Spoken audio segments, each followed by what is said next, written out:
कहानी की शुरुआत मिडसोमर से होती है। कहानी की शुरुआत में हम डैनी को देखते हैं जो अपने पेरेंट्स को कॉल करती है, लेकिन वो कॉल पिकअप नहीं करते। इसीलिए वो उन्हें वॉइस मैसेज पर बताती है कि उसकी छोटी सिस्टर ने उसे किसी खतरे के बारे में मेल किया है कि घर पर सब कुछ ठीक है। इसके बाद डैनी फिर से अपनी सिस्टर का मेल पढ़ती है और परेशान होकर अपने बॉयफ्रेंड क्रिश्चियन को कॉल करके इस बारे में बताती है और उससे मिलने के लिए बुलाती है। इस पर वो कहता है कि हो सकता है कि तुम्हारी सिस्टर पहले की तरह ही तुम्हारा अटेंशन पाने के लिए ही सब कुछ कर रही हो, लेकिन कहीं ना कहीं डैनी अपनी सिस्टर के मेल से बहुत ही ज्यादा परेशान थी क्योंकि उसकी सिस्टर मेंटली डिस्टर्ब थी। इसीलिए क्रिश्चियन डैनी से मिलने का वादा करता है। हालांकि फोन रखने के बाद उसके दोस्त उससे कहते हैं कि तुम्हारी गर्लफ्रेंड हमेशा तुम्हें अपनी प्रॉब्लम में बुलाकर परेशान करती रहती है, इसीलिए तुम्हें उसे छोड़ देना चाहिए। लेकिन क्रिश्चियन उनकी बातों को इग्नोर कर देता है। तभी उसे फिर से डैनी का कॉल आता है जो बहुत ही ज्यादा रो रही थी क्योंकि क्रिश्चियन की सिस्टर ने अपने पेरेंट्स को जहरीली गैस से मार दिया था और उसके बाद उसने खुद भी सुसाइड कर लिया था।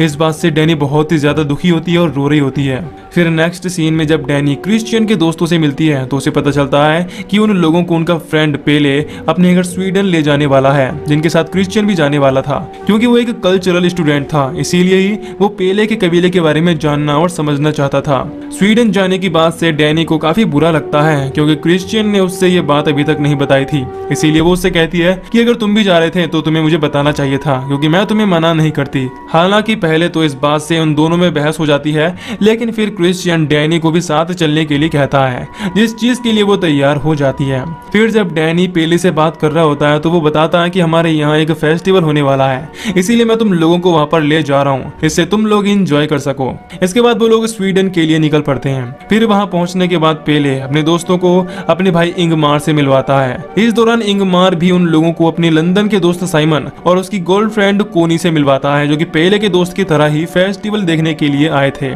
फिर इंगमार उन सबको खाने के लिए नशीला मशरूम देता है, जिसे खाने के बाद डैनी को अपनी फैमिली के साथ हुई सारी चीजें याद आने लगती हैं, जिससे वो दुखी होकर बेहोश हो जाती है। फिर जब उसकी आंख खुलती है तो वो लोग पेले के कबीले की तरफ निकल पड़ते हैं, जिसका नाम होरगा होता है। वहां पहुंचने पर कबीले के सभी लोग उन लोगों का स्वागत करते हैं। फिर वो लोग देखती हैं कि कबीले के सभी लोग हर काम को एक साथ मिलकर इस तरह से करते हैं जैसे वो एक ही फैमिली के हों। इस दौरान सब लोग मिलकर आने वाले फेस्टिवल की तैयारी कर रहे थे, जिसे वो पिछले 90 सालों से मनाते आ रहे हैं। फिर जब सब लोग एंजॉय कर रहे होते हैं तो पेले डैनी के साथ अकेले होने पर उसे गिफ्ट में उसका बनाया हुआ स्केच देता है, जो कि बहुत ही सुंदर था। इसे देखकर डैनी बहुत ही ज्यादा खुश होती है क्योंकि उसका बर्थडे क्रिश्चियन को भी याद नहीं था। इसके बाद पेले उन सभी लोगों को सोने के लिए जगह दिखाता है और बताता है कि 36 साल तक लोग यहीं पर सोते हैं। इसके बाद उन्हें लेबर रूम में भेज दिया जाता है क्योंकि यहाँ के लोग एक इंसान के जीवन को मौसम की तरह देखते हैं, इसीलिए बचपन से 18 साल तक बचपन यानी बसंत ऋतु मानते हैं। उसके बाद 36 साल तक ग्रीष्म ऋतु होती है, जिसमें हम लोग घर छोड़कर जाते हैं। फिर 54 साल तक काम करने का वक्त माना जाता है, जिसे हम लोग शरद ऋतु मानते हैं। इसके बाद 72 साल तक वो इंसान एक उपदेशक की तरह माना जाता है, जो लोगों को सही रास्ता दिखाता है। ये सुनकर वहाँ मौजूद डैनी पूछती है कि 72 साल के बाद उस इंसान का क्या होता है। इस पर पेले हंसते हुए इशारा करता है कि उसे मार दिया जाता है। इससे डैनी इस बात को मजाक समझती है। फिर क्रिश्चियन डैनी को बर्थडे विश करता है और उसका बर्थडे भूलने के लिए सॉरी बोलता है। इसके बाद नेक्स्ट सीन में जब सब लोग सोने की तैयारी कर रहे होते हैं तो पेले बताता है कि कल हमारे त्योहार का पहला दिन है, जिसे अतीस तोपन कहते हैं।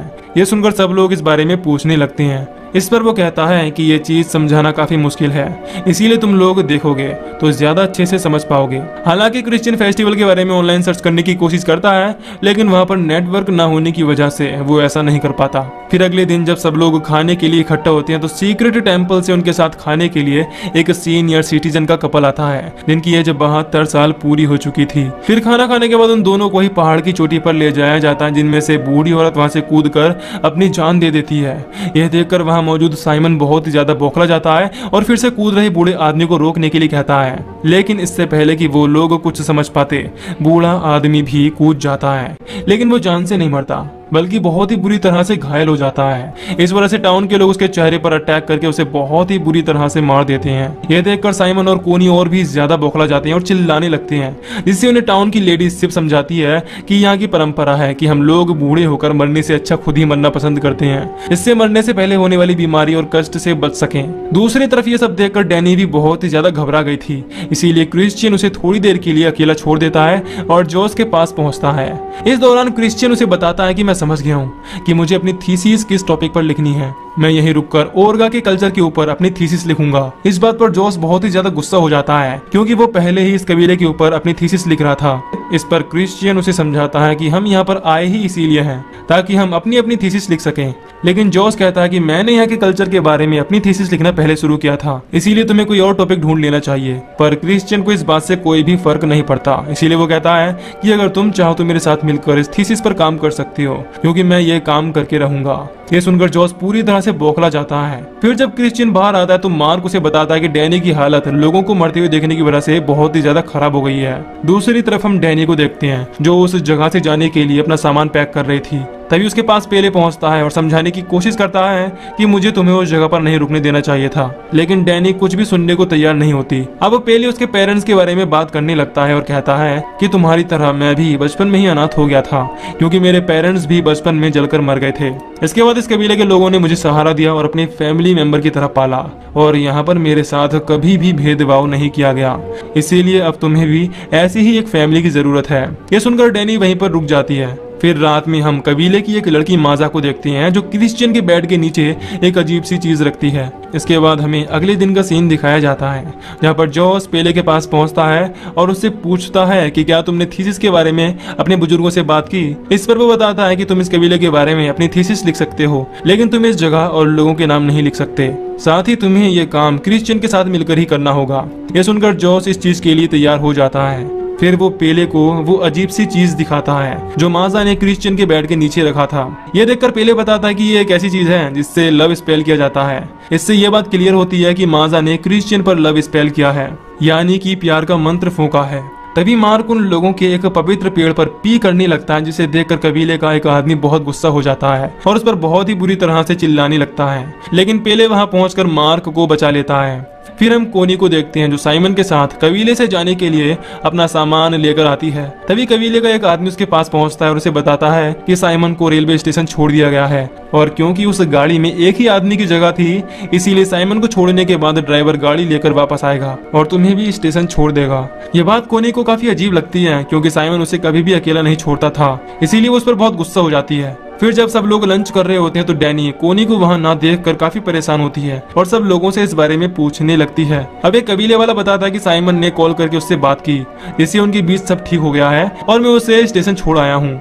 इसके बाद मार्क के पास टाउन की एक लेडी आती है और उसे अपने साथ चलने के लिए कहती है, जिससे मार्क काफी खुश होता है और उसके साथ चला जाता है। नेक्स्ट सीन में हम देखते हैं कि सबके सोने के बाद जॉश कबीले की पवित्र किताब की फोटो लेने के लिए चुपचाप लाइब्रेरी में पहुंचता है। तभी वहां पर कोई मार्क के चेहरे का मास्क पहनकर आ जाता है, जिससे पता चलता है कि मार्क को मार दिया गया है। फिर वो मास्क वाला आदमी जॉश पर अटैक करके उसे भी मार देता है। इसके बाद अगले दिन लंच में सभी लोगों को बताया जाता है कि कबीले की पवित्र किताब गायब हो गई है, और क्योंकि सभी लोगों को जोश पर शक था, इसीलिए क्रिश्चियन से उसके बारे में पूछा जाता है, लेकिन उसे इस बारे में कुछ भी पता नहीं होता। तभी कबीले का एक आदमी बताता है कि मार्क भी जॉस के साथ ही गायब है। ये सुनकर क्रिश्चियन को लगता है कि मार्क और जॉस कबीले की पवित्र किताब चोरी करके भाग गए हैं। इसके बाद डैनी को कबीले की बाकी लड़कियों के साथ जाने के लिए कहा जाता है और क्रिश्चियन को बताया जाता है कि सिब उससे कुछ बात करने के लिए उसका इंतजार कर रही है। फिर नेक्स्ट सीन में हम देखते हैं कि रानी बनने की कंपटीशन में डैनी भी भाग लेती है, जिसमें पहले सभी लड़कियों को एक नशीला ड्रिंक पिलाया जाता है। इसके बाद वो सब मिलकर तब तक डांस करती हैं जब तक सभी लड़कियां बेहोश न हो जाएं।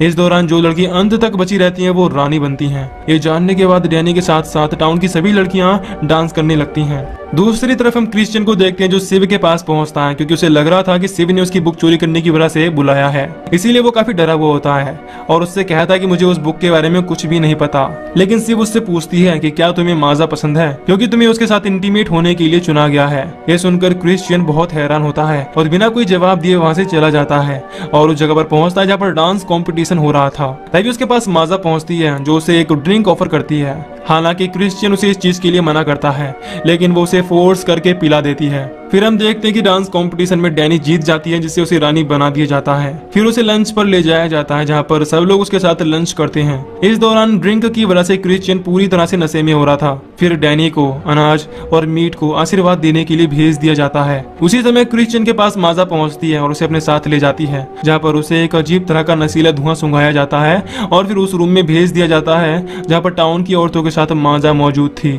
यहाँ पर हैरान कर देने वाली बात यह थी कि वहाँ पर सभी लोग पूरी तरह से नेक्ड थे। इसके बाद माजा और क्रिश्चियन उन सबके सामने ही इंटीमेट होने लगते हैं। तभी उनकी आवाज सुनकर डैनी भी उस रूम तक पहुंच जाती है और हॉल से अंदर झांकती है। उसे लगता है कि क्रिश्चियन उसे धोखा दे रहा है, इसीलिए वो बहुत ही बुरी तरह से बौखला जाती है और बिलख बिलख कर रोने लगती है। इससे उसके साथ मौजूद बाकी लड़कियां भी रोने लगती हैं। दूसरी तरफ जब क्रिश्चियन को होश आता है तो वो भागते हुए मुर्गियों के बाड़े में पहुंचता है, जहां पर उसे साइमन की डेड बॉडी लटकी हुई दिखाई देती है। इससे ये बात पता चलती है कि साइमन कभी रेलवे स्टेशन गया ही नहीं था, बल्कि उसे भी यहीं पर मार दिया गया था। तभी अचानक से एक कबीले वाला क्रिश्चियन की आंखों में किसी तरह का पाउडर डाल देता है, जिससे वो बेहोश हो जाता है। फिर कबीले के सभी लोगों को इकट्ठा करके बताया जाता है कि वहां पर फेस्टिवल में 9 लोगों की बलि दी जाएगी। इनमें से 4 लोगों की, यानी कि मार्क, जॉस, साइमन और उसकी गर्लफ्रेंड कोनी की पहले ही बलि दी जा चुकी है। बाकी 2 और लोगों को कबीले के लोगों में से चुन लिया जाता है। इनमें से एक इंगमार और दूसरा उल्फ होता है। इस दौरान हमें ये भी पता चलता है कि अब क्रिश्चियन को होर्गा का सदस्य मान लिया गया है। इसके बाद एक आदमी को नाम लिखी हुई बॉल के थ्रू चुना जाता है और आखिरी बचे हुए आदमी को चुनने के लिए रानी, यानी कि डैनी को कहा जाता है। और क्योंकि डैनी क्रिश्चियन पर बहुत ही ज्यादा गुस्सा थी, इसीलिए वो उसे ही चुनती है। फिर सभी बलि के लिए चुने गए लोगों को सीक्रेट टेम्पल में ले जाया जाता है। इस दौरान क्रिश्चियन को ले जाने से पहले भालू की खाल के अंदर डाल दिया जाता है और फिर टेम्पल में ले जाकर वहां पर आग लगा दी जाती है। इससे देखते ही देखते उल्फ और इंगमार भी जलकर बहुत ही बुरी तरह से मारे जाते हैं। यह देखकर डैनी को पहले तो काफी दुख होता है। इस दौरान कबीले के सभी लोग काफी अजीब तरह से रो रहे होते हैं। तभी हम देखते हैं कि टेम्पल के जलने के बाद डैनी मुस्कुरा रही है, जिससे पता चलता है कि उसे क्रिश्चियन के मरने का बिल्कुल भी दुख नहीं है और अब वो भी इस कबीले की पूरी तरह से मेंबर बन चुकी है। और इसी के साथ ये मूवी यहीं पर खत्म हो जाती है। तो दोस्तों, अगर आपको इस मूवी की एक्सप्लेनेशन पसंद आई हो तो वीडियो को लाइक और चैनल को सब्सक्राइब कर दीजिए।